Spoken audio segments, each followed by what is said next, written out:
hello, everyone. This is the second part of our international markets, Mastermind. And I just wanted to acknowledge all of you who are on here. I know that sometimes people really depend on recordings. And for me, this way, I'll be able to answer as many questions as possible. So I know that some of you were not here before. Marybeth is the only person that hasn't been here before. So Roberta, James, how has it been for you? And have you applied any of the things that we were going over?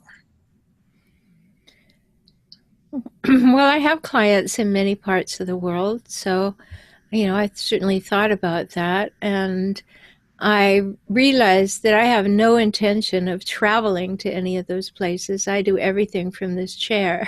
So, you said a lot of things about their desire to have interpersonal, in-person contact, which they wouldn't have with me unless they were here.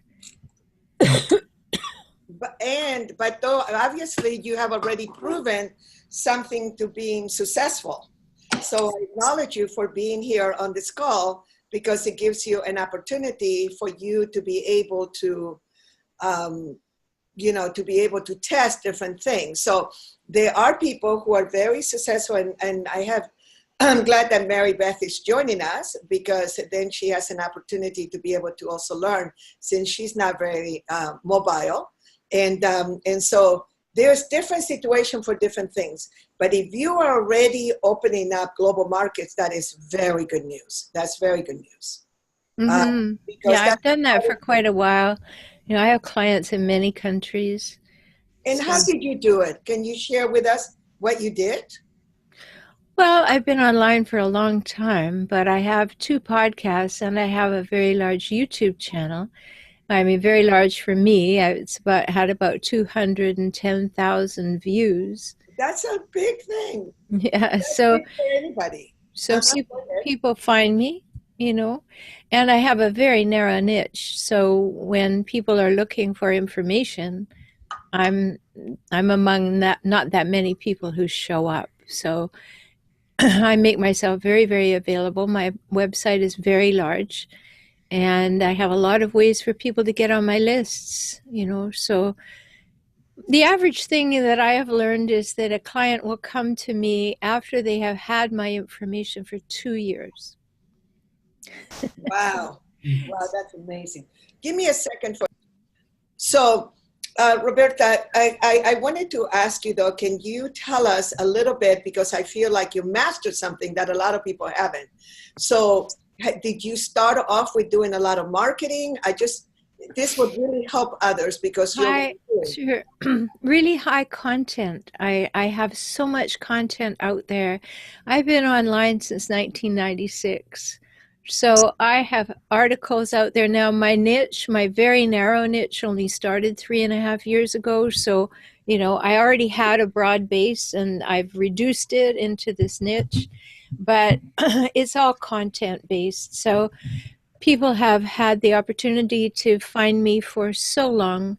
And then I'm an expert on the Your Tango website. So people who have relationship issues will often go to Your Tango. I'm on the Good Men Project, Thought Catalog, so many places where my articles appear in various forms. So that's the lead. That's what draws them. And of course, now with podcasting really on the rise, I'm on every podcasting aggregator or podcast catcher, as they call them. So wherever you get podcasts, you can put in my name and you can find my podcast. So that's how it happened. I mean, it's just long-term, very broad, lots of content, and very consistent. There's always something new. And then a really, really dedicated way of appealing to social media. We use a good system that gets something to people every day, usually 2 or 3 times a day in a wide variety of ways. They may hear about a podcast, they may hear about a blog post, they may hear about me being on someone else's program, they may get a graphic, they may get a picture of a book I've written. Hundreds and hundreds of posts going into rotation at all times. And is that something that is managed by a social media manager? Who, or do you handle all of that? No, I don't handle it anymore. I create the content mostly, but she handles putting it into the software, and the software handles it. Perfect. And did you go to programs or did you have a consultant that worked with you at the beginning? No, You no. learned it yourself.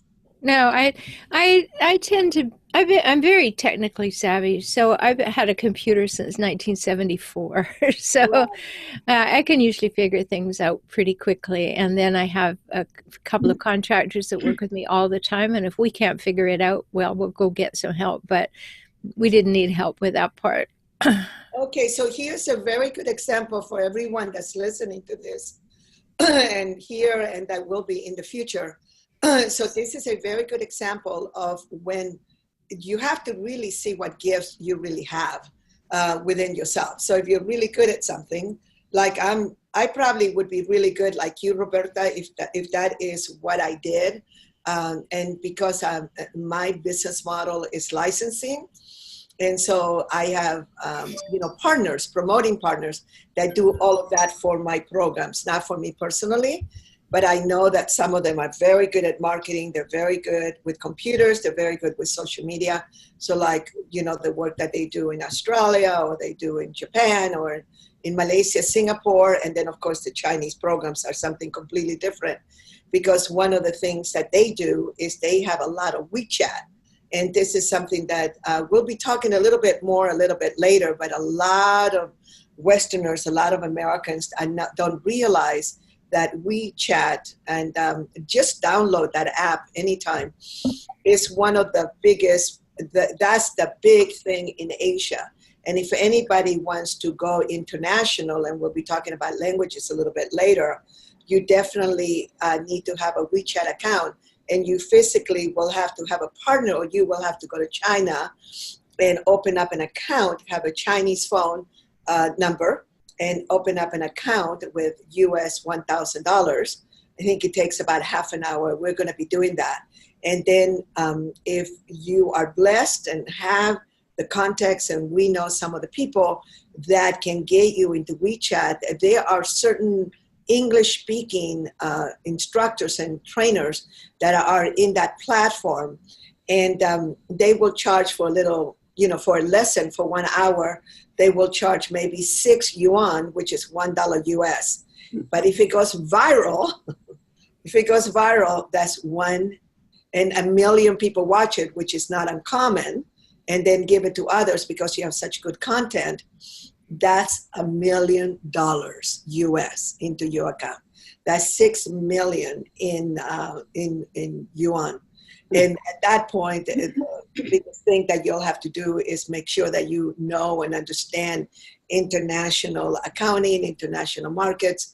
And then, of course, if it's under your name, that you will have to report that to the Internal Revenue Service.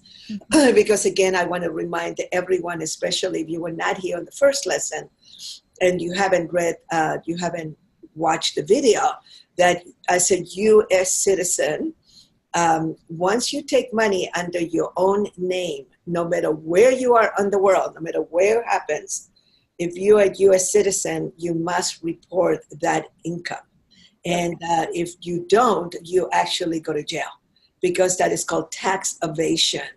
And there's a lot of people that don't realize that something that simple can really get you into trouble. So, Roberta, for someone like you, I'd like you to have your team or you begin to go do some research on WeChat trainings. Because what is your niche? Can you remind me what it is? Sure, I work with the partners, the exes, and the adult children of people who have narcissistic, sociopathic traits. Got it. Okay. So basically, I help people who have to live with, work with, or related to difficult people. Wow. Thank you. Can you do it for El Presidente for us? Oh, I wish. I before the election, I was in a limousine with Jill Lublin, and she said, "Oh, this is your year. It's going to be wonderful. You'll be on every television show in the world." And I said, "No, I really won't be. I'll wait until after and use it as a prime example. I mean, I am not even an expert, and I see all these patterns. I go, it's really interesting, and I don't want to go into a tangent about that because I want to get to the course now. But I just want you to know there's so much to learn also around neurolinguistics and the ability to influence. Sure, absolutely. Yeah, I have a master's in neurolinguistics, and yeah, I absolutely. He's a master of future pacing. It's a master of future pacing. Absolutely. Anything like it. And it's amazing. And this is for all of us to learn.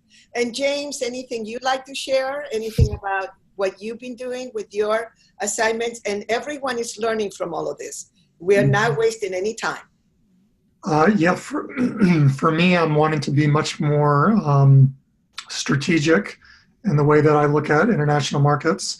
For me, the work that I've done, and I've done a fair amount in the last 14, 15 years with international markets, but it's always been connecting with people who've taken my courses over here and then want to bring it over to another country, or just connections with people when I'm traveling and we start talking about what I do. We try a workshop and it builds from there, and it's just using local networks and communities and then going back time after time to do events there. So that's worked well, but it's been smaller, and I'd like to do a lot more with, I'm fascinated with what you're saying with the WeChat, and just using social media more to build markets, and setting up relationships and building markets without already having the relationships established, I think would be really valuable, and can go to more countries. So remind me again of your niche. Yes, so I have a company called Art of Heartful Living, and we work with social entrepreneurs, with thought leaders, and basically help them in releasing and moving through old blocks, oftentimes ancestral blocks that are impacting their success in the world, and then replacing that with a state of flow, abundance, and so forth. Got it. Okay. All right. Now, are you all seeing my screen now? Yeah. Yes. Okay, good. All right. So let's just very quickly, I'm going to go through the left here for a minute. All right. So you all remember what we went through last time? You know, we had the title. We had right there a little bit about myself. This is one, go overseas for ultimate leverage, but you can also use this right here in the States. Okay, that all the economies are already connected. We went through global entrepreneurship. I introduced you some of my team, and this is one of my mentor created this flip chart long ago, which is being used by quite a few people, and we're happy about that. Clarity leads to power. And then what are the characteristics? All right, and then we went to the reasons to consider doing business in the Asia Pacific China region. Now, remind me of phenomenal opportunities. How far did we get? Did we get to the keys to business success last week? Who remembers the last slide that we covered? No, we didn't. We didn't, no. We did not. All right. All right. So did we go to the phenomenal revenue opportunities? No.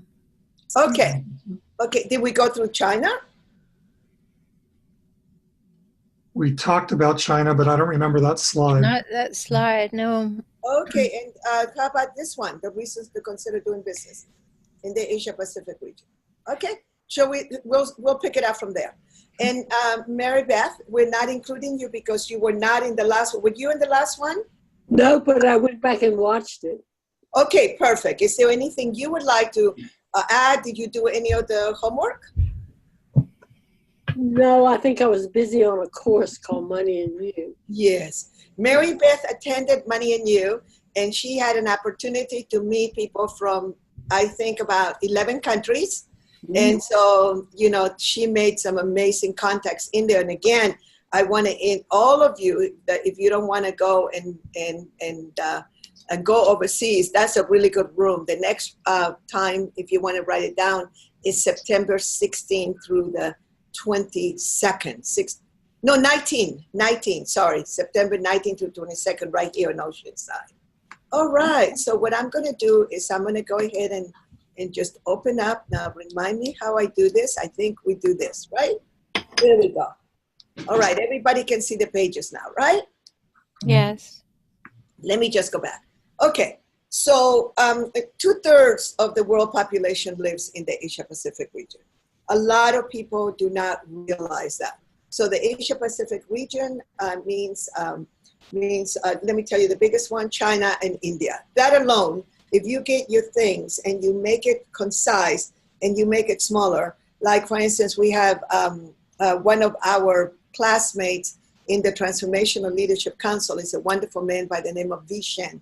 Vishen is from my valley, and he has an incredible network in the Asia Pacific region, and now globally he's expanding it more and more.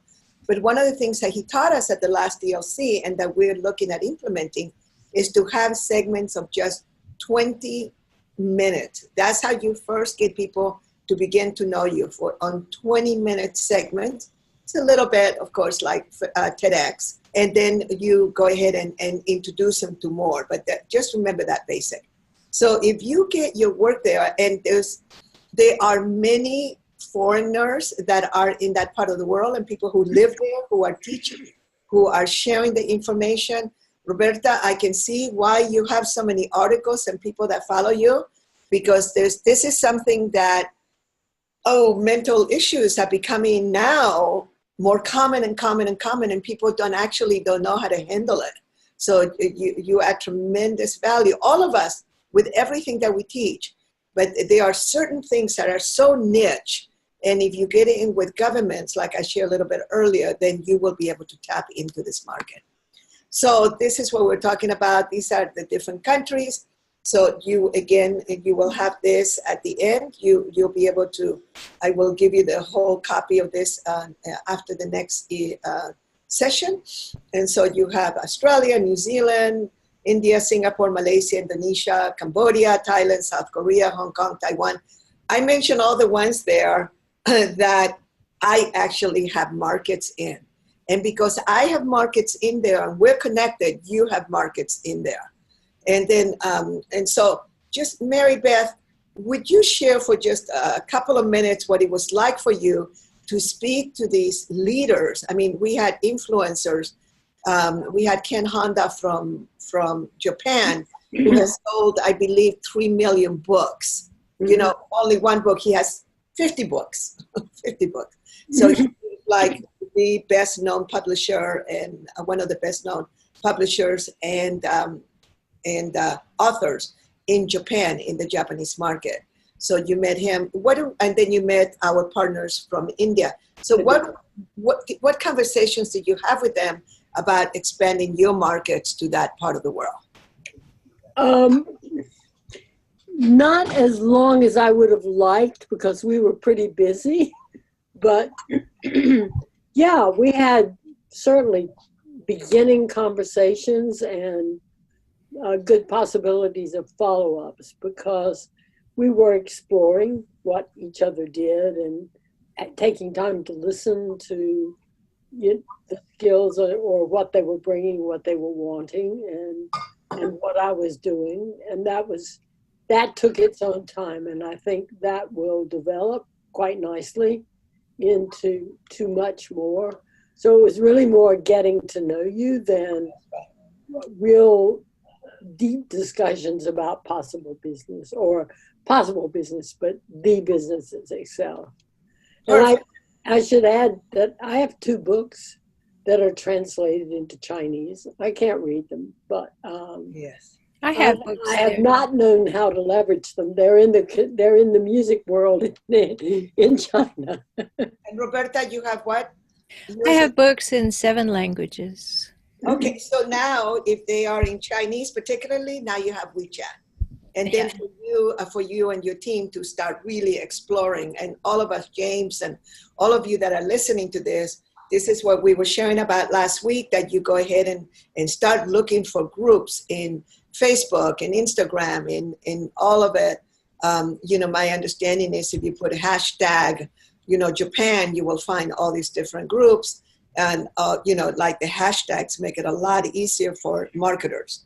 And I'm not an expert on it, but I'm just telling you some of the things that the beautiful woman that was at the EBC dinner in Southern California, where we were all at, I was having a conversation with her, and she is mastering Instagram and was going to share that information with us later. So just to give you a sense, 10 million expats live and work in China, speak English, and could be your client, your customers, plus many Chinese understand and speak English. Now that is just in China alone. That doesn't include Vancouver, which is 2/3 Chinese. So there's no reason for those of you that have Chinese translated. And again, like I said, you can go to Fiverr, Fiverr with .com and find translators at very good prices there that can translate things for you. Then you find a Chinese friend that will do you the favor of reading it, because remember, even though there's different Mandarin and Cantonese, the writing is the same. Isn't that amazing? I just, when I found that out, it was like, oh my God. So it's a completely different pronunciation. It's a different language. I'm sorry. Cantonese it's a little bit different, but the simplified and the other one, I can't remember the name right now, Chinese, but also the Cantonese can be read, and of course they have their variation. But it is so amazing because all Chinese can read the symbols, most of the symbols. So that's incredible. And then of course there's many dialects. Okay. So again, generating media revenue through manufacturing, licensing, or distribution. So I just want you to notice those are the three major areas that we have found about easily expanding. So those are the three that we know, but that doesn't exclude anything else. And so licensing, and now, when I wrote this was before we had the explosion of social media. And I probably should add the wording, and most likely will before you get it, which is through social media, promotions and things. Okay, so keys to business success, and this is true anywhere, in any area, not just in expanding your markets. Careful preparation and planning on entry strategy. How are you going to enter? And of course, this is what I'll be sharing with you.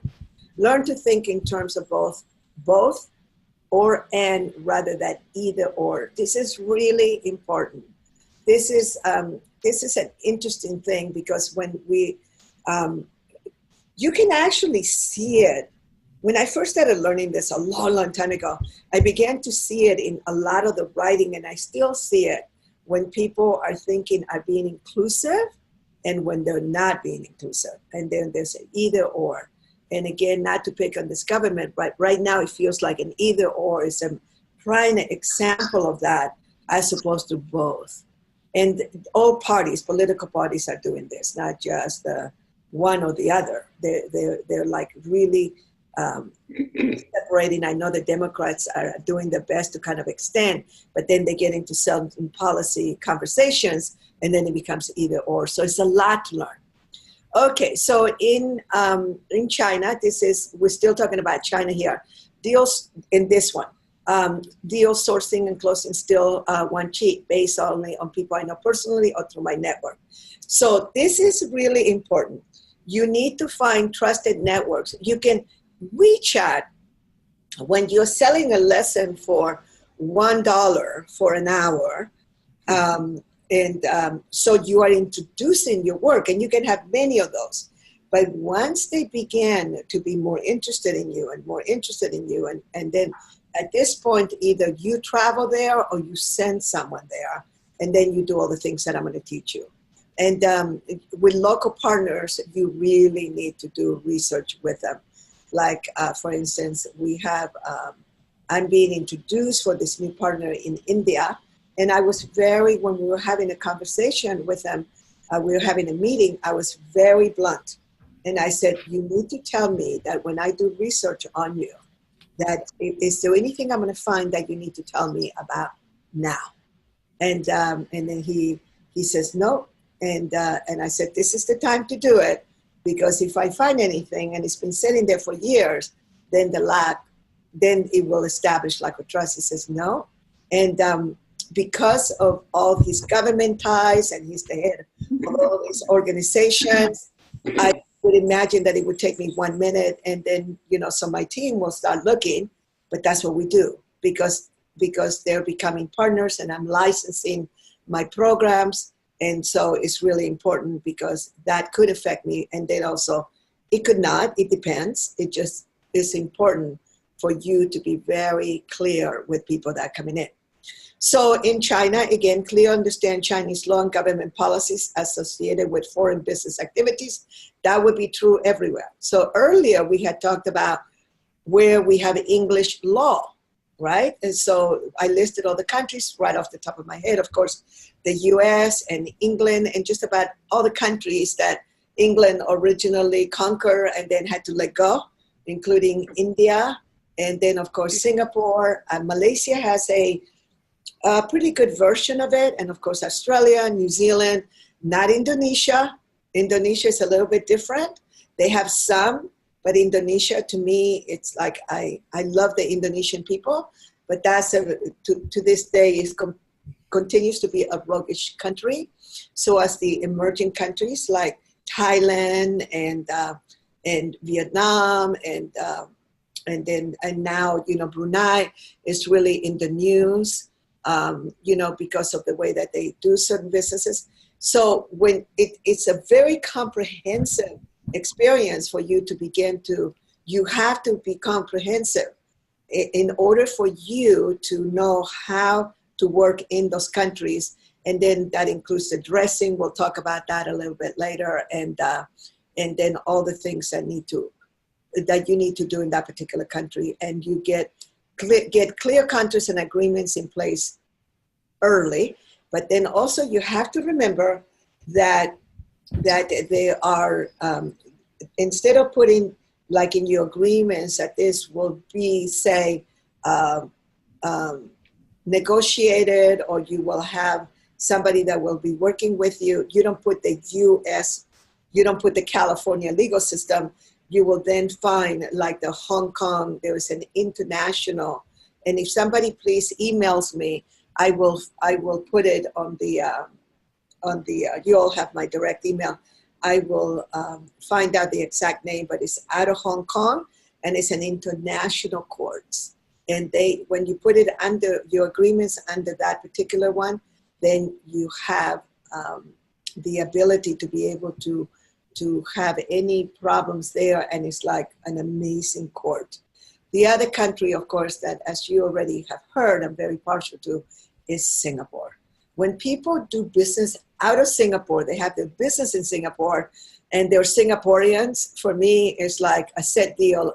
I will follow the laws of the Singaporean court system because it's one of the strictest. They do not have first offense will let them go. There's no such thing in Singapore. You break the law, you're going to suffer the consequences. So it is a very serious one. So for those of us that don't break the law, it's a wonderful place. If somebody hesitates, then that's a little bit of a flag for you, because why would they not want to be in a place that is that strict? Okay. How to open markets. Again, I have spoken about some of this when I was going through the overview. On the first one, I spoke some of these things. I may be repeating myself, but Google about your industry globally or about into the country that you want to go into. So you just go in there or you Yahoo. And then, of course, now, this is where VPN comes really handy. Because if you have a VPN connection, and it's called VPN, and you can download that, and it can become part of your computer. When you turn on your VPN, if you put your location, like if it's the US, then I Google into the US. But let's say that I am in Singapore. Okay, when I put Google in there, then I get the Singaporean version. But if I'm in the States and I put the closest place that I can have, maybe like Hong Kong, it will give me access to the whole Asia Pacific region more, not so much individually. But if you want to really do a lot of work, a lot of research in a country, then you find somebody in, say, Malaysia that will Google it or Yahoo it or whatever they do in that country, in order for them to look for context that you want. So this is something that I learned early. And like, of course, Google does not exist in China. They're not allowed. And then they have their own, search engines. And then, when I go to China and I want to learn all these things, I have my team that obviously speaks Chinese and English. They go and they show me and they translate for me. And a lot of times they do have actually English-speaking people in China and visitors. When I spoke about 10 million, those are expats living in China. Then there's the tens of millions that visit there yearly that actually have their computer, they have their phones, and they will Google things in the local one. And then if you have an ad and if you can go ahead and get those people to know you there. Like if you have a product or a service that maybe international people should have, you have a certain type of suitcase or how to solve jet lag or something, then a system for jet lag, then what you would want to do is to go ahead and have that listed high up on the search engine, and even if you put little ads, that's another way to open up your markets.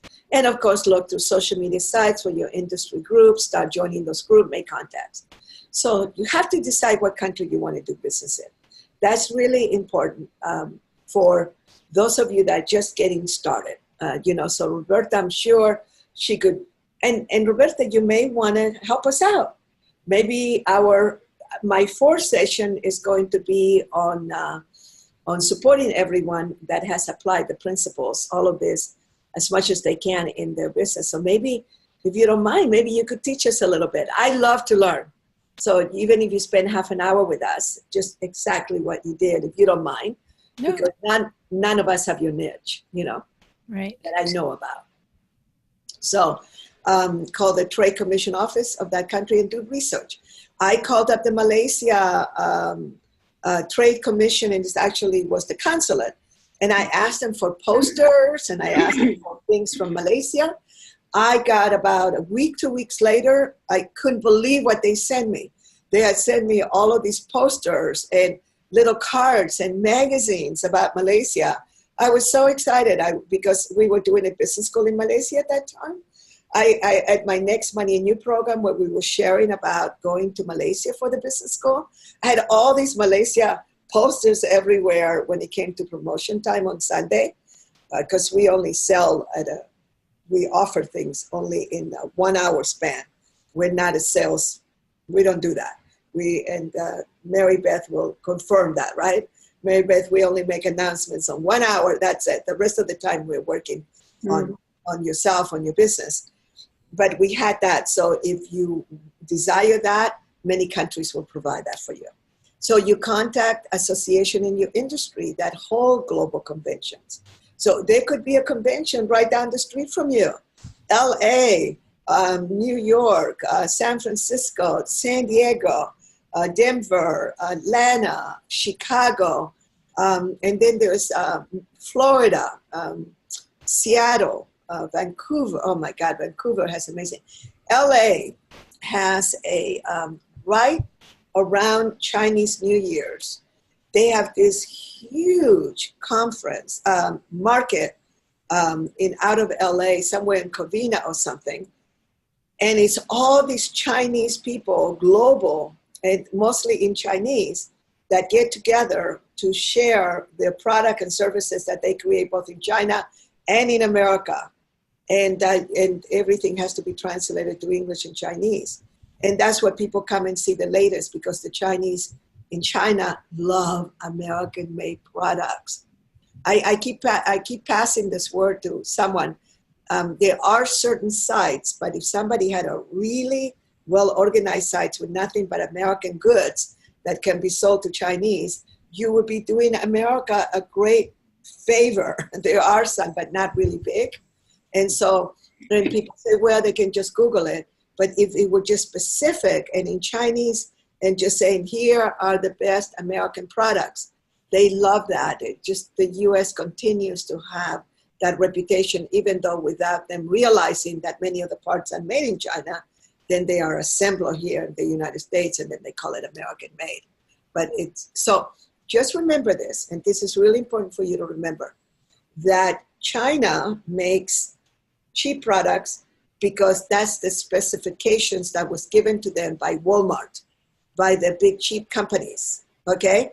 They are not the ones who go, oh, I think I'll charge them as little as possible. No, that's not how it works, because they also put together or do parts of Louis Vuitton, of iPhone. And when I heard that, when I was told that Louis Vuitton things were made and then sent to France and put together and then sent overseas to charge $5,000 for things that were put together there, I just went, oh my God. It's like, and then there will be some people that will argue with you about that. They will say, no, that's not correct. I got all these emails and all this and that. Well, yes and no. Okay? So there's no way that Louis Vuitton is going to advertise that they have certain parts made in China. And a lot of companies don't. And they can do that because they're not in the US and may not have the same strict laws as we have. And even this country doesn't have that many strict laws. So you just need to know that that is something, you know, don't get me started on how Americans are fooled on a daily basis, because we would have to have another webinar on that one. Okay, so here we are, the different countries and different cities. So what you want to do is you want to Google it. Your, you know, and convention and or association meeting, because you could then go there and start meeting people without having to go overseas. So Roberta, have you gone to any? Maybe there was a bunch of people that are doing similar work to yours that come to, where do you live, Los Angeles? No, San Diego. San Diego. This is one of the biggest, you know that, right? This is Convention City. People or San Diego. You know, we don't have to go very far in San Diego. They have even more than in LA because people love San Diego. So just connect with the San Diego Convention Center. Call them up or go there, take a little ride and go and do the conference center where they organize everything. And then just say, can you help me? Do you have any particular, any one of you in your particular area? Is there any conventions coming up in the next 3 years? Those guys book things years in advance, sometimes 5, 10 years. So they are very big, and some of them are smaller, but they will give you the information. It's not like a secret, or you can just write to the associations. And then, of course, in Asia, Hong Kong is the bomb. Everyone in that part of the world loves to go to convention in the Hong Kong Convention Center, which is, I discovered it when we did our first Money and You in Hong Kong in 1989. We did it in the convention center in this one corner, and I needed a break. I needed to take a walk. It was so busy, and it was all in China. No, that one was in English. That one was in English. And I actually, at another time, I did something similar because it was all in Chinese, and I needed a little break, but the one in English. The way that I discovered the Hong Kong Convention Center, I walk in, and it was the electronic show, like the one that they have in Vegas. And I had always wanted to go to the one in Vegas, and here it is, right there. And for some reason, I walked through some weird door because I was already inside, and I usually take steps and all that. I ended up in it without having to pay for it or anything. I found myself on the floor of the convention. And I walked around, and I never seen anything like it, ever. It was from all over the world, all the electronics. And you just went to the booth. I had this bag full of goodies that were given in all the booths. I remember my boyfriend loved headphones and things, and I had this bag full of electronics that had been given to me. Also, another time that I went to the Hong Kong was when I discovered that Australians were selling Australia to the Chinese. And it was a real estate property convention. And they were pretty much, and that's also when I discovered the US was selling the US to the Chinese. There were all these signs in English and in Chinese, and there were all these Australians, Germans, Americans, Canadians, all over. This was in the early 90s. And they were just selling property. I mean, people, they were actually doing deals at the booth. You could actually see the big real estate forms being signed, and you could actually see them. They had already prepared for it. They probably did business ahead of time and literally passed the cashier's checks. I personally saw that as they were selling properties. And so if you wonder, don't get mad at the Chinese. They are up and coming. And then they're the ones who get sold by our very own people. So that's no reason why you can't do that. But do it in more a thing that would hurt everybody. And to remember our saying is always, how do we make the world work for 100% of humanity through spontaneous cooperation in the shortest possible time without any ecological offense or the disadvantage of anyone. When you're raising all the real estate prices for a whole country, for a whole community, that is not to the advantage of everyone, because then people won't be able to afford housing the way no longer they can afford housing in Vancouver or in Hawaii or New York or San Francisco because of, the whole thing that has happened with Silicon Valley. People now are back to living the way we used to live back in college. Total professionals that make $150,000 a year have to share housing because it's so expensive in San Francisco. Okay?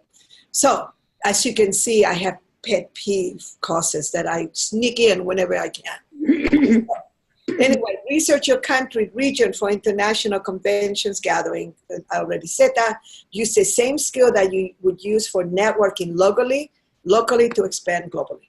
Business network. Things get done in Asia through relationship. And again, this could be anywhere in the world. This could be in Europe, in Africa, in South America. There is no difference. It is essential to have a good network of contact. You have me, and I do. For those of you that don't want to travel, do come to my Southern California programs only twice a year. In other countries, they do them every other month. Once Marybeth, when she's ready, has made her deal, she will be able to go to Malaysia or to Australia, to one of those cities, and be able to connect because she's already a graduate and come into the room, put her items on the network table. And there are other organizations that do that. Others don't allow that. It's just depending on what network. And then, of course, we'll see where Teresa and the EBC network, how fast they're going to grow. I know right now they're still expanding and growing right here. And when they're ready, I've already have spoken to, my partners, and I've been raving about the EBC and been sharing, and they are, when they're ready, just let us know. And if we don't do it, then we'll find someone else to do it.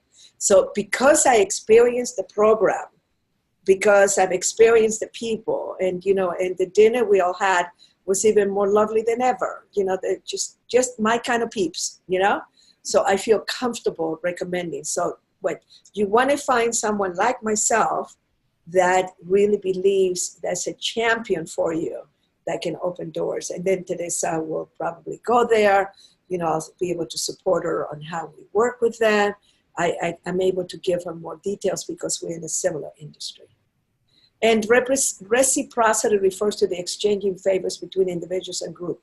People will presume upon these with whom you have this relationship and understand the need for returning favors. Now, I had to put this one in, and it has been misunderstood at times, and there's nothing to misunderstand here, because everything we're doing is ethical.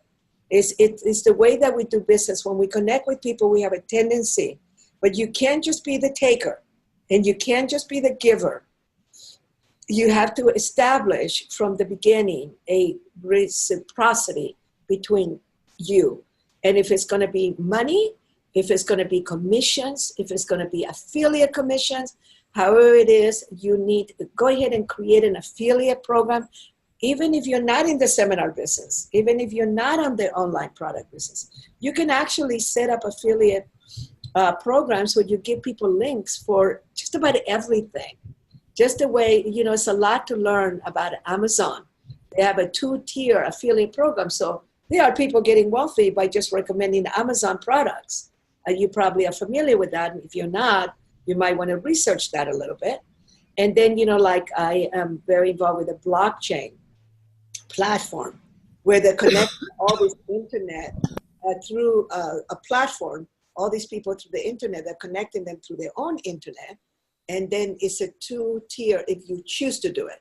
You can have your own tokenization. You can do your own company, and you can do your own marketing. But if you would like to receive affiliate, they have a 2-tier affiliate program, which is separate from the tokenization business. So if you choose to do that, you sign up for it, you have affiliate links, you know how to work with people, you enroll them in a certain way. There are systems already established in place for you to do that. General business protocol, okay? And by the way, just take notes if you have questions, and at the end I'll answer questions. Business in Asia is viewed as more of a relationship-based, and I feel that just about the only place that it isn't like this is in the United States. Americans have a tendency to just do business very quickly. It's very transaction-based. Like the US, they will say, well, let's do a few transactions, and then, let's try 1 or 2 things, and then let's just get married. In Asia and in other countries, in South America, I'm not sure about Africa because I'm not experienced in Africa. Depending on who you do business with, it's a tendency to want to create relationship more. For sure, Japan. For you, Marybeth, with Ken Honda, he's very relationship, Japanese, very, very honored. It's like with the Japanese, there's not too many Japanese or Singaporeans. In Singapore, if you break the law, you make it in the front page of the paper, okay, at the end of the year, and everybody knows you're a crook. So it's like people have a tendency to have a lot of honor in certain places, all right? So therefore, it is often useful to view business ventures as relationship first and a venture second. Okay? And business relationships are built formally after the locals get to know you. Okay, and there's a great example. My beloved family, his son and daughter-in-law have a business of making this beautiful clothing that they sell at all these what they call transformational concerts. And they do all this manufacturing in India. And it's all based on relationship. They've been doing it for about 7 or 8 years. They get the best prices, and they keep working with the same people. And the people that work for them, they are like family. They cook for them. So it's like a family. They move into the village and on a daily basis go and take care of everything. And they treat them as well as they can and are very successful at what they do. Okay, so how to get started in setting up business relationships? Offer a simple memorandum of understanding. It's a recapping of all the points and topics you have had in conversations and meetings. What are going to be those topics? You're going to have this particular web presentation in your computer. You're going to go, okay, what are all the different points? Because I would have made the little list here for you. Aside from other things in your own industry that I don't know about. So it's like an exit agreement, okay? It is just like it's a prenuptial agreement. If everything is going to go wrong, what is going to happen? I want you all, every one of you, including watching this recording, that you really begin to think that way in every relationship that you have in business. Very few people stay in business relationship longer than 5 years, longer than 10 years. It is an exception. It is very, very rare. We're talking about business relationships now. We're not talking about personal relationships. And if you are in a personal relationship and you're doing business together, then that is a whole other dimension that you really need to make sure that you work on so that you have the ability to be able to complete beautifully. So like I said, it's 5 years. That's the line that I use. That's the parameter that some of the biggest masters in business that I've met. 5 years is a really good chunk. There's other people that will ask for 10 years. There's other people, if you know them really well, that would ask for 20 years. And I have to admit that I do have with 120, and there's another one that's asking for 30. But I have all kinds of exit strategies. If something doesn't work out, what happens? And then everything. I own all the intellectual rights. And then, of course, then there are certain things that we're going to co-create together, and then those are shared. But you do things like databases. We'll be talking about that in a little bit. Okay? So have a potential licensing sign a non-disclosure, non-compete agreement. This is really important. This is when you want to have a really good form. You can download a lot of them from the internet, and you can I mean, I can't believe what's for free out there. I used to have to pay thousands of dollars for things like this. My distribution agreement cost me US $20,000. In Singaporean dollars, I think it was over 30,000 when I did it. I've been able to use it for many years, but and I have improved on it. But one of the things that I see now is that there's all these contracts and agreements that you can download, but then you must always pass them by an attorney. And if you, I'm part of legal aid. What is it called? Legal Shield or something. I don't know. I've had it forever. And it's so interesting because I pay every month for my personal and for business. And then, you know, my office manager, she says, don't you think maybe we should just be putting the money as a savings account in case you ever need a legal thing, because you still have to pay attorneys, but much lower. But I have used them a couple of times, and they are, once you pass something like that by them, and they charge so little compared to another attorney that can charge you 10 times more, is worth the monthly fees, okay? So and then there's Zoom, and there's others that sometimes have services for you. Okay, and so start with small agreements, small event, test the ground. These are teachings from our Money and You program. Do you remember that, Marybeth, right? You make little agreements first and see if you will go. And it's crucial to meet in person, even if they have a proven track record, have been introduced by a trusted friend or associate. So Roberta, if you're going to do a really big deal, you can ask them. You can just say, I don't travel. Can you please come to Los Angeles? And if you are in a certain place, people will come to you. I have had quite a few people that they literally fly from around the world. They meet me in San Diego in the Hilton, the Sheraton across from the airport. We'll meet for 3 hours, 5 hours of lunch, and they get back on the plane. So you get to a certain place where people will fly across the planet to be with you. Okay, and would you work from your own organization and assign representatives? Or would you work with a promoter, a sales organization, and license your program, product, or service? Would you be working with a very established business broker?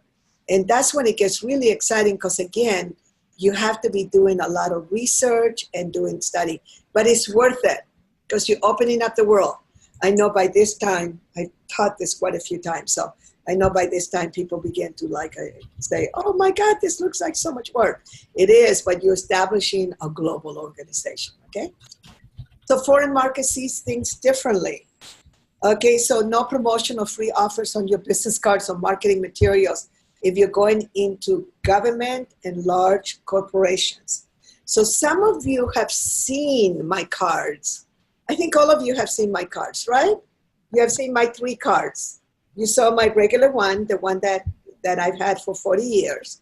And that one has, Facebook, and it has a free thing, and moneyandyou.com. That you have. And then you saw the one that belongs to, that I was allowed to have from my solar. And that has a bunch of pictures. That's for the solar market. And that was allowed to have the same one as the head of the organization.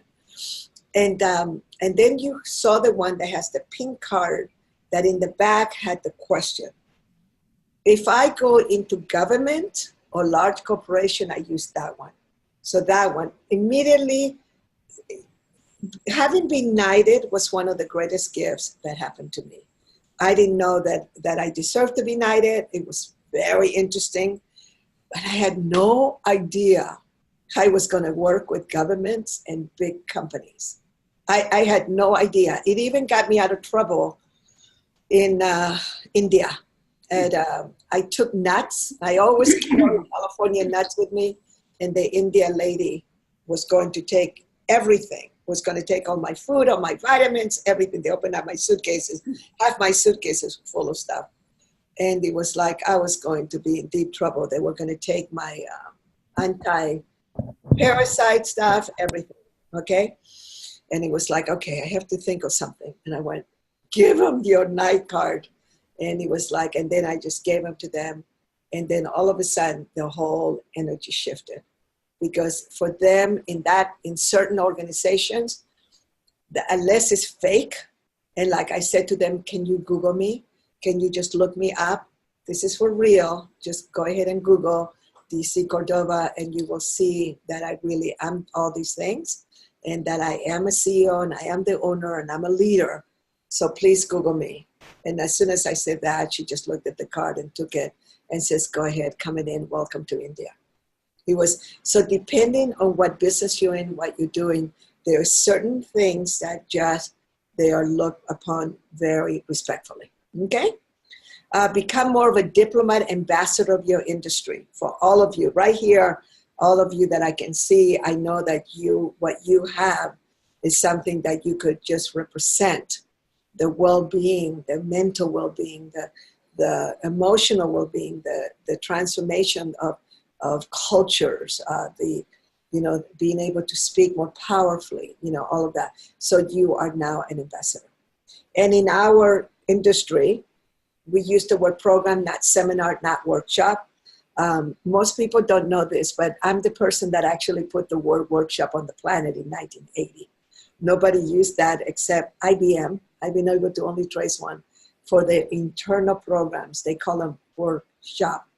But was me and a graphic artist that we're trying to define what Money and You is. And I was saying, it's a little bit like a workshop.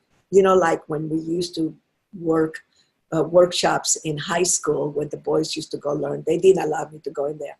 I said, so we're working on ourselves. We're working on our consciousness and all that. And he goes, well, maybe we could call it workshop. And I said, well, it's going to confuse everyone because everybody's used to the word seminar. And it was like, well, that will make you different and all this and that. And it took only about 3 or 4 years when it began to pick up. So I still smile that, when I see the word workshop, it's everywhere now on the planet. But it broke my heart when in 1992 or something, 93, I had a group of Singaporeans that came to me and they were all nervous and we had a little luncheon together. And they said to me, oh, teacher, we're so sorry, but we have to give you feedback. And I said, what? They said, you can't use the word workshop here. And I said, what? I said, I put that word on the map. It's my word.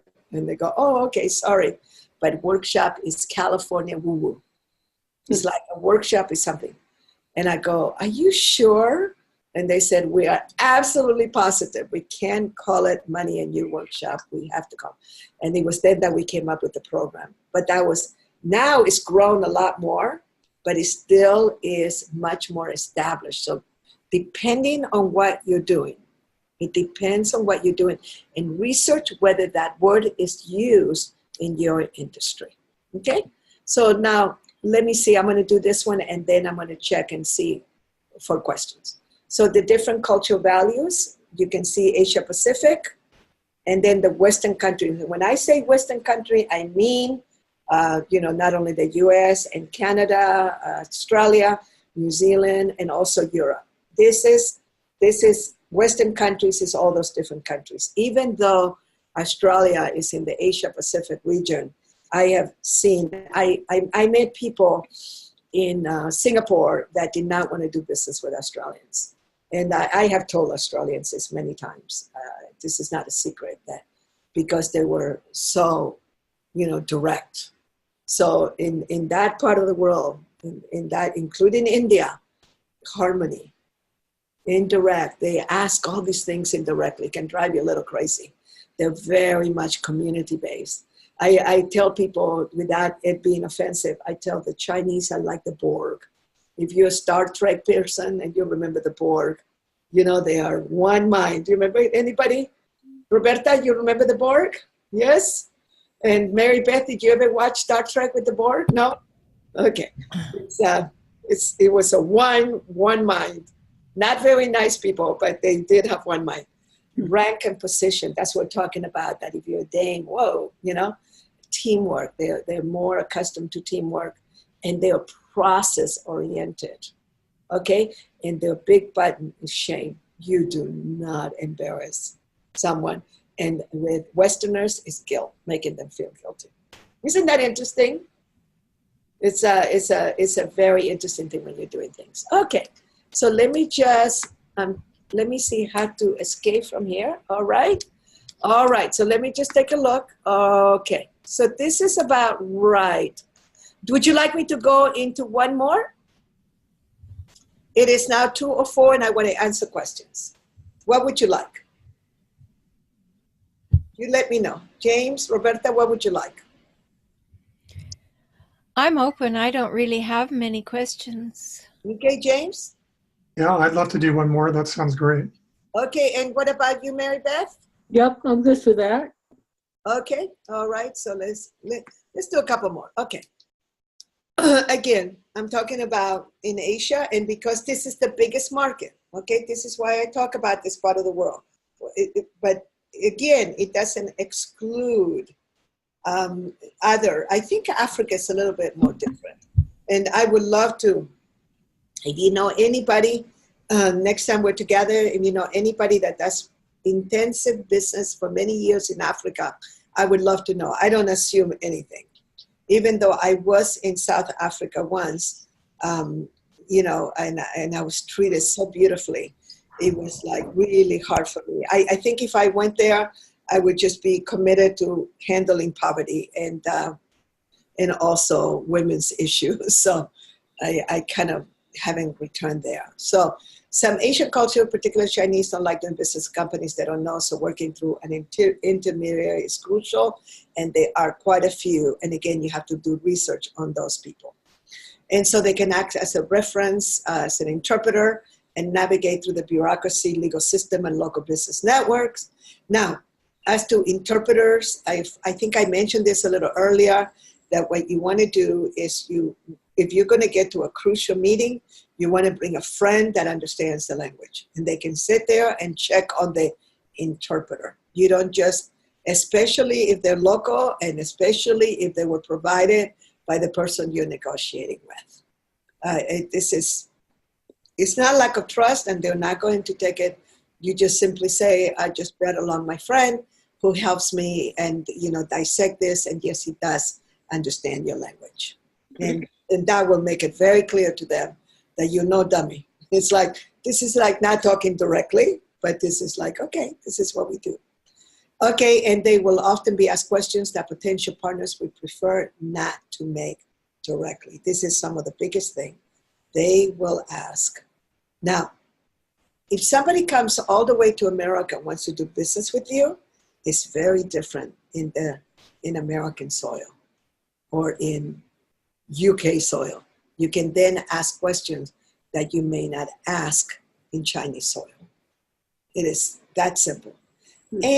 But then depending on who they are, if you're with a group of Chinese that have been educated at Harvard, Yale, Stanford, they're used to it. So and they speak English pretty flawlessly, and they will tell you that they were educated in the US. Again, that is a way of telling you can be straight with me as you can. I already spent 4 years or 3 years in your country, or a couple of years. I know how you deal, and I won't take anything personal. Market research, represent others' product and services. Are you going to do that? Are you going to be a person that might create your wealth? This may give you ideas for you to represent companies here. We have had people that have done that from watching this. They go, oh, I don't think there's enough money in my own products, but I know somebody has this amazing product that would be wonderful.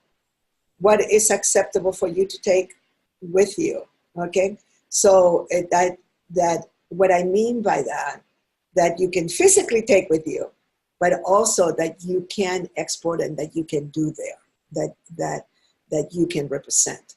So, like for instance, I couldn't represent cigarettes, or alcohol myself, or anything that had, human growth hormones, that to me are so damaging, even though people want to youth so much. So there's certain things. What is acceptable to you? What are the local customs again? And so also food. If you physically go there, if you have special needs, you take with you. Then you have to do the market research on the religion and on the dress code. Okay, so like for instance, we had a friend, we had several Muslims in the room, and then my friend kept wanting to shake my girlfriend's hand, and she's a recently widow. Her husband just died less than a year ago. And so for her, she doesn't want to touch any other man, even on a handshake. It's a respectful, her family's from India, she lives in Singapore, she wears the beautiful, scarves and so she just literally, and he kept reaching out, and then she finally said, "Oh, please forgive me, but I don't shake men's hands." And he was like, oh my God, he realized that he was making a mistake and probably should know better, but didn't. And it's okay. She wasn't offended. Nobody was offended. It's not something that they teach you here. But like in Malaysia, when you shake somebody's hand, then you bring your hand to your heart, which I love that. I love that. Shake hands and put your hand on the heart. That's a Malaysia thing. And it's also Indonesian. I love that. So it was interesting. I picked it up for many years, and then Americans would get so weirded out when I would put my hand in my heart, so I stopped doing that. The dress code, I think I shared a little bit earlier that my ex-husband, he was, I think, 5 feet from the prime minister and couldn't meet him because he had short sleeves. So in a place like Malaysia, in Muslim countries, if you're going to go see a religious leader or a leader, you have long sleeves. I don't know why. I'm sure they have their reason, but you have to have long sleeves. So you learn whatever country you're going into, all of this, the currency exchange. And here I'm going to speak with bad purpose about American banks. The U.S. has the worst currency exchange fees. Don't ever do it in any American bank, American exchange house, or anything. I feel sorry for all those people that are standing there online to exchange, because they charge such outrageous amounts. They charge per dollar or per $10 or whatever. And so if you exchange $1,000, it could cost you as much as $200, $150. It's so outrageous. Whereas when you get to other countries, they just charge you. It's very different. Okay, and what business you can do business with. So you begin to do research. What are the banks? And when you begin to head into that, like for instance, in Asia Pacific, there are some, like again, I choose banks from Singapore, but then there's others that are just so prestigious and so big. And there was all these scandals that happened in the 90s in Singapore, for instance. Most of you don't know the stories, but there was one bank, there was one trader there was a movie that was made about him that kind of took down this whole bank. I mean, a bank worth billions and billions out of the UK, just one crooked person took it down. And it was within 3 days, I saw the Singaporean government, it was all in the front pages, all the changes that they had made to prevent that to never happening again. So it's almost impossible to have any it is impossible to have a crooked bank or a financial or a trading house that does business in Singapore. They're so strict. And they have done it because that's how they build the whole country, by getting people to come and invest. Singapore has nothing. They have no food, they have no fruits, they had nothing. The only thing they did is they created a financial structure that made it easy for people to come and invest and do business in. That is their niche, and that's why they are so strict. Okay, and then read the newspapers, magazines in the net for that particular country that you want to go to. So it could be, like for instance, I already talked about the Singapore Straits Times, Strait, S-T-R-A-I-T-S, like the Strait of Magellan, okay? So that is the most fantastic newspaper. It looks like a magazine. I mean, it reads like a magazine, and you can get international news. They have a whole section, or they used to have a whole section on international news and local news and all that. Beautiful for you to learn about the area. But if you're going to go to Malaysia, you're going to go to Cambodia, India, whatever, what area of India, you start reading a newspaper. When you get on the airplane and they're giving you different newspaper, always pick one up. So when you're on your way to China, they will have the English version of the China News Journal or something, and you get to read the local stuff that's happening. And then you always ask your hotel to send you the English newspaper, and you just keep reading that and immerse yourself in local news so that when you are talking, even if you're having a meal with someone, you can bring, certain issues. And then, of course, I have here good global news, the CNN, international. I have to add international. But in overseas, CNN, the CNN International, fantastic. It's not like the local CNN. The BBC is always very, very international. That's the British, broadcasting. And then CNBC comes out of Hong Kong, the international, and that they are amazing, also amazing. Anything out of Hong Kong just really helps you. All right. So how about we go ahead and ask, we'll have the rest for the next time. So how about if we ask any questions right now? What questions do you have? We have 15 minutes, 10 or 15 minutes, and we can always end earlier too. Any question? James, what did you think of the... It's great. I had a question regarding what you were saying, Doria, with the different cultures. And it makes a lot of sense that in doing business that you really have to be aware of the mores and how they do business, and so that you're matching what they feel comfortable with. I would imagine that also applies with the content that you're providing. What experience, what has been your experience with what type of content plays well in the Asian markets? Okay. Like some of the self-help material that's big in the US is very focused on the individual wealth, what's good for me rather than what's good for the whole, for example. How does that need to be shifted so it matches the Asian markets, for example? Okay, so immediately the self-centeredness that is prevalent here in the United States is not going to go well overseas. We are considered to be one of the most self-centered countries on the planet. And when you start really hearing it from foreigners, it's kind of shocking, okay? Even the word poverty, what poverty means in the United States is very different to what poverty means in other countries. When people talk about poverty in other countries, they're talking about poverty. People not being able to eat, not have clean water or running water. We're talking about impoverished, okay?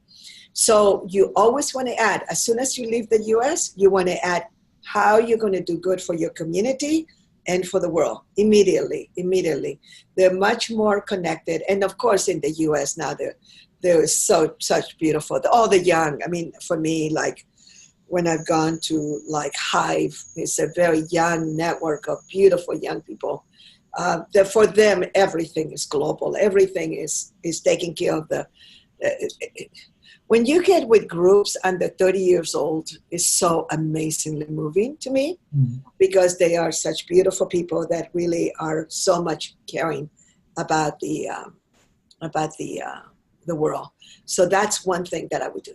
Then you need to look at religion, okay? So like if you go to a place like Malaysia, which is a Muslim country, then you need to learn some of the basics. And right now with the internet, it takes 5 minutes for you to learn how to be around people. You can literally Google it, how to treat Muslim people, and women, or the men can shake hands and do all of that.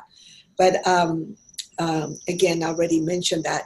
But also make sure that we speak in terms that are very general. So if you are a very big Christian, there's probably in your audience a lot of Christians because there's a lot of Christianity now in all those countries. But in the Asia, it's so beautiful the way that people deal there. Like they don't bring up anything religious. They just don't. They just don't. So like even like sometimes I am a Christian. I love Jesus, but not at the level that people that say praise the Lord Jesus do. But I used to have that saying. I used to say praise the Lord Jesus, like out of just sheer exuberance or being happy or whatever. And then I was given feedback very early that people thought that I was a born again Christian that was going to be a little bit fanatical about that when I said that. So I stopped using that. But if I'm in a room full of Muslims, I will say, praise Allah, because they all understand that. But you have to have been there for a while. So you kind of stay away from all those things. Now, in China, definitely no words like freedom. Nothing that has to do, you praise. You stay focused on the goodness that they have done. That they have moved 720 million. Now somebody corrected me the other day. They say 750 million Chinese have been taken out of poverty in China to middle class. So you may want to talk about that's the only country you say that. You talk about how the rich have to share the wealth. They're the only country on the planet that if you don't share your wealth, the government will take it away. So when you become certain kind of rich, you have to immediately, as soon as you have extra money, you begin to share that with a school, with a park, with a hospital, with a clinic, even a baby clinic. Do something for clean water, filters or whatever. In China, the reason they've been able to take that many people out of poverty is because the wealthy are forced, which I love. They are forced to share their wealth. I'm not a socialist. It's just that it's amazing to see they have social proof of what has happened. So whether you're in China, whether you are in Denmark, whether you are in Chile or South Africa, you literally ask the locals, what are some of the great things that you have done? What are the things that I can praise your country for? What are some of the beautiful things that you have done? And they will tell you, they will give you lists of the things that they have done. And then you focus on that. And you outright ask somebody that has been your intermediary or took you there, what don't you say? And whatever the local thing is. And like, for instance, for many years, the new Prime Minister, Tun Mahathir, he's one of my favorites, but there's a lot of people that didn't like him. So now I can rave about him because he's back to being Prime Minister of Malaysia, and everybody loves that. But there was a time when I did bring up, I said something, oh my God, I love Tun Mahathir. The way that he was working with all the entrepreneurs, and he did these 5 major things in Malaysia, blah, blah, blah. And I watched half the room tense up because they did not like him. And then as soon as I saw that, I remember that I was breaking every rule that I had taught and that I had learned and that I shouldn't have done. And then I said, and I know that there's things that he has done that people have felt very hurt by. And I apologize for bringing up this conversation. I said, I get so excited to be with all of you, but I'm very aware of things that he has done that has really hurt and offended quite a few of the population. And with that, I'm getting out of this conversation. Just like that. And everybody kind of smiling because they knew that I had just made a dumb saying. When you go to Australia, you have to find out, like the words, like we say, oh, I'm so stuffed with, I had such a big dinner, where the word stuffed means something completely different and is sexual. So you don't say that word, but Americans will go, oh, I'm so stuffed, and everybody will try not to. Or I tell you one of the most embarrassing moments of my life. And I know Australians are going to be watching this. So Australians, I'm going to get red because it was the most embarrassing moment of my life. And I was in the front room, and the word fanny means vagina in Australia. Outright, that's what it is. And I literally was sitting on this. Somebody had this beautiful high chair, and I just sat there. And then I said, I said something like, but it, for us, fanny, means our little butt, right? And a fanny pack or whatever. But for them, it's something completely different. And I literally just sat in front of the room and said, oh, this is really, my fanny really fits really well on this chair. Everyone, look, I still get red. Everyone just kind of stopped because I was this transformational leader. And I had just arrived, I think. I mean, I was pretty young, but I was still considered this amazing human being that had brought this money, a new program, and they all adored me and all this and that. And they were so polite. And they're just kind of I'm not going to laugh, but I could tell everyone was going to laugh. And I changed the subject real quick. And then afterwards, everyone in the back just was laughing so hard. And I go, what did I say? What did I do? And because I couldn't tell which part was the part. And they told me, and I was red for 3 days. And then what I did over the years, I brought it up because quite of them were Money and You graduates. I said, you all remember what happened to me on one of my first speaking engagement in Australia? And they all come. And I go, can you all please laugh now? And half the room would just start laughing because it was such a funny thing. So you have to learn. You have to learn. And the same thing like rooting. The word rooting, the word rooting means the same thing almost as stuffed. And so, oh, I'm rooting for you. It's like, oh, okay, So they do. Or the word Randy.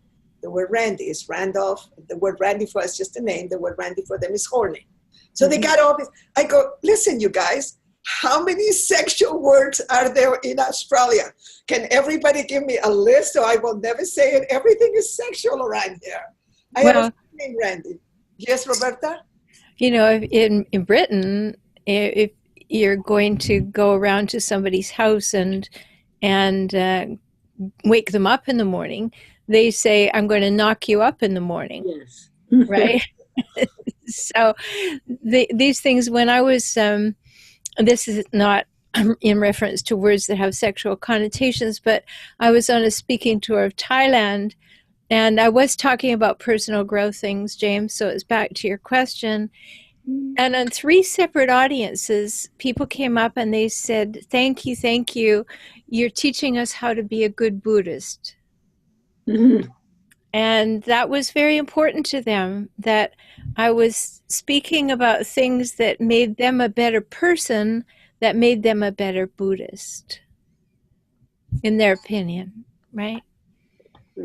So again, James, you have to do research. And you actually ask in the country or that you're going to be teaching to. So right here, even though Australians might watch this, I can see Natalie Ledwell possibly watching this and my other Aussie friends and being on the floor laughing because it is so funny, but it wasn't so funny. You know what I mean? Because you can lose credibility. And these were my graduates, so I was okay with it, but not in front. So research. I just told you some of the biggest one, but that's what happens. Any other question? Roberta, no questions? No, I think you covered things really very beautifully. Thank you. And what about you, Marybeth? Yeah, I love what you covered. And I was in a very international community in England when I was first there. And we had round table dinners laughing at each other's words. And I learned the differences in a lot of the words you're talking about in that circumstance, because somebody would say something and the rest of the table would just burst into laughter. So we learned a lot. But in terms of my question, and maybe this is one for later, because I have an online course that could easily be leveraged internationally. I mean, I have international clientele, Europe, Australia, but not in the Asian countries. Well, I would immediately, by the time we get done with this, you will have more rules of what you can do. But I would immediately start a conversation with the people in India, Aziza and Yapas, okay? Just in a couple of days, let them rest a little because they're just landing right now. They just left last night. Right, Why? because we have the contacts for the people who were No, the what you do regular is students, but we don't have contacts for the rest of the group. what you do is you find them literally on Facebook. We don't give lists. Mhm. So you find them in Facebook, and if you don't find them, then you can send to the office, just say, please send me the email for these people real quick, and we can do that. And it's a long story why we don't give directives anymore. Now with social media, so easy. Yeah. And then what you do is, and then also with Ken Honda. Now Ken is here for another event. He won't be in Japan until next week. Mhm.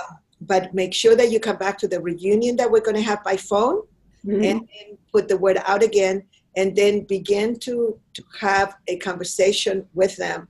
Mhm. And especially both of them are key for you because they have networks of people that can use your services. You're set.